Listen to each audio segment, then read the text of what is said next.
I want to start by saying thank you to our federal elected officials in particular. You know, a lot of the changes that are happening in city government, and there's a lot of changes that are happening to our basic structure, are based on the CARES Act and the funding that was made available during the pandemic. One of the big changes is going to be how we treat visitors to City Hall and municipal buildings, police stations, firehouses, to protect the public and also to protect our employees. And we've also put procedures and policies in place regarding what happens if somebody from a municipal employee standpoint tests positive and how we're going to deal with them going forward in order to make sure that the rest of the workforce is safeguarded.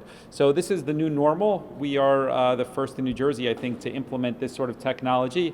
It will not require anybody to touch anything, no person there, but will assess a person's temperature and, of course, recognize if they have a mask or they don't have a mask, and based on those things, allow access or suggest denial.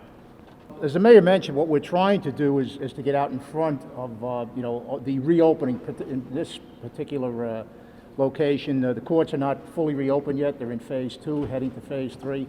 On a daily basis, you have approximately 1,000 people plus almost 150, 175 employees here. And our main concern is that we provide a safe environment for folks to visit and also to work here. So we did our research. This system provided us two things. It provided affordability, and also the immediacy was met by having the systems available for immediate deployment. We were able to get out in front of this very, very quickly. They were funded entirely through the CARE program, and as we are expanding now, we have the first group of machines in place. We started with City Hall and moved to the other areas that would have a high visitor and workforce application. And now we'll be moving into phase 2. We'll be installing them at our police and fire stations also.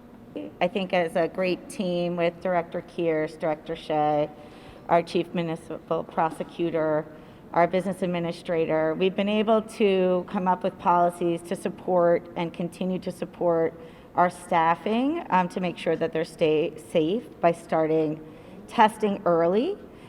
With this program, we've been able to take a look and support our staff while we've been taking temperatures as early as April. This is making it a lot easier and allowing those staff that have been taking temperatures to move back into other roles to keep staff safe.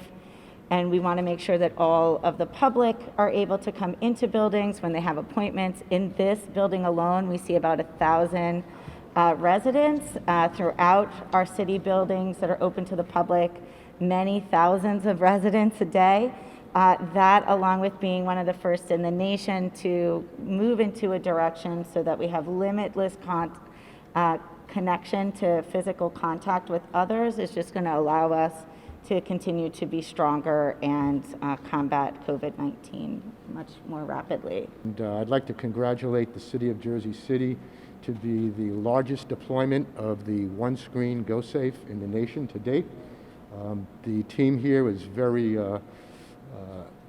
leading in their technology due diligence, and also realizing the need to provide contactless access control to all city-owned properties and spaces. So this will allow the employees of the City of Jersey City and the guests who visit their buildings and facilities to come into a space, get scanned to be in compliance for body temperature, as well as mask requirement, thus mask recognition, without having to touch a keypad or any other type of device to give them access into that building. The GoSafe scanner is manufactured by a company by the name of OneScreen. They're based on the West Coast, and we've been fortunate enough to align ourselves with them to provide these solutions to government as well as private sector end users throughout the country.